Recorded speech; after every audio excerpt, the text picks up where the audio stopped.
Bayangkan ulama-ulama, bahkan yang belum ulama macam saya aja, pelihara jenggot, itu dicukur, dibotakin, ya.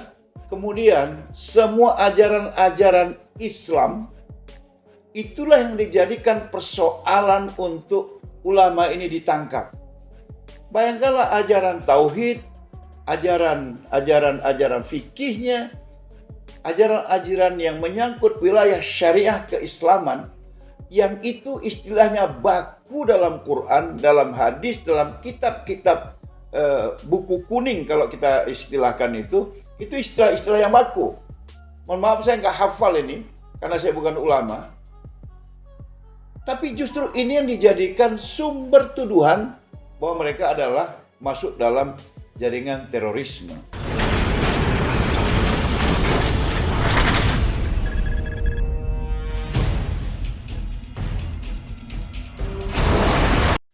Baik, bismillahirrahmanirrahim. Mengomentari kasus-kasus terorisme yang justru semakin marak pasca disahkannya undang-undang tentang pemberantasan tindak pidana terorisme nomor 5 tahun 2018. Saya memiliki pemahaman bahwa ternyata undang-undang ini ditafsirkan berbeda oleh aparat penegak hukum.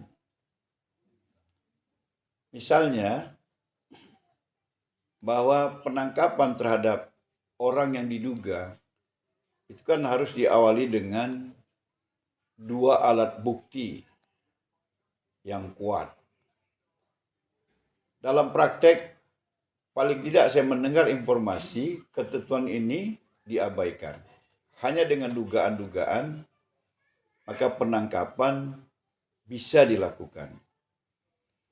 Kemudian yang kedua, dalam undang-undang ini diatur bahwa mereka yang disangkakan sebagai pelaku tindak pidana teroris sejak mulai penangkapan, penahanan, apalagi dalam proses persidangan, itu wajib didampingi oleh pengacara. Ternyata ini juga tidak berjalan. Kalaupun ada pengacara, ternyata pengacara ini bukan pengacara independen yang dipilih oleh mereka yang dijadikan tersangka, tetapi pengacara yang justru disiapkan oleh APH yang dalam prakteknya jelas-jelas bukan menegakkan hukum dan keadilan, tapi memuluskan semua tuduhan yang sudah dilakukan oleh APH kepada semua pihak yang dijadikan tersangka. Kemudian bahwa mereka yang tersangka itu tidak boleh dilarang bertemu dengan keluarganya. Informasi yang saya dapat, bahkan ada yang sejak mulai penangkapan, penahanan, persidangan sampai vonis sudah melewati masa 2 tahun, belum juga diperkenankan untuk bertemu dengan keluarganya. Kemudian ada lagi yang saya dapat informasi, dan ini sebenarnya cukup valid ya. Karena yang tidak percaya dengan informasi ini boleh bersama-sama saya untuk mengkonfirmasi informasi yang saya peroleh ini. Bahwa mereka ini diperlakukan sangat bertentangan dengan undang-undang pemberantasan tindak pidana terorisme. Apa misalnya? Harus menjunjung tinggi prinsip-prinsip hak asasi manusia. Tidak boleh dilecehkan, tidak boleh dihina. Tapi itu justru terjadi.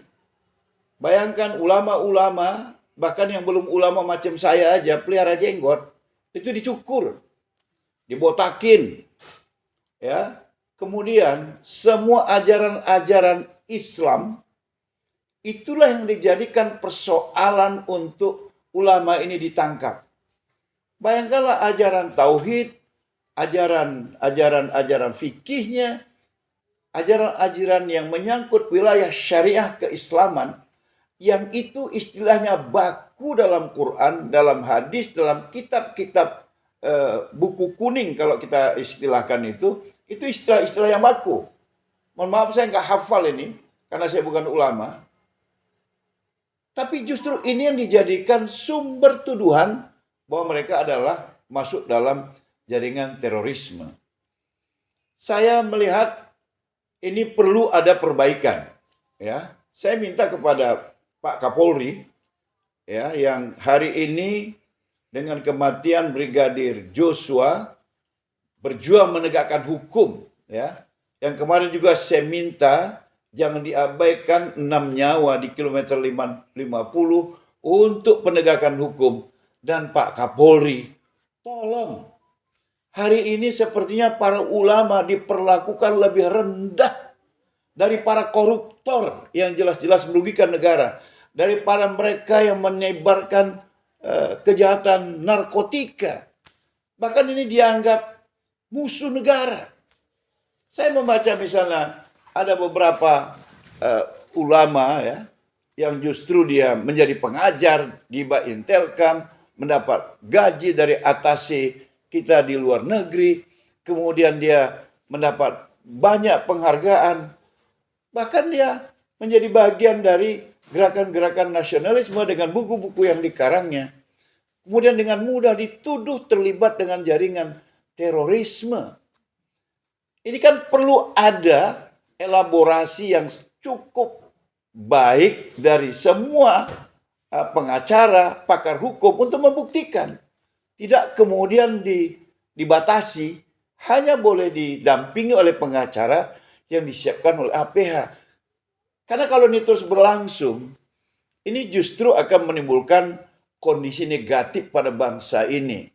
Ya, ketika Islam yang tidak bisa dibantah bagaimana jasa dan peran mereka untuk mendirikan bangsa ini, membuat bangsa ini aman sampai hari ini, terus diperlakukan seperti ini.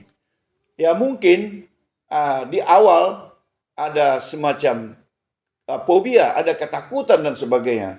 Tapi ingatlah bahwa kebenaran itu akan menemukan jalannya sendiri.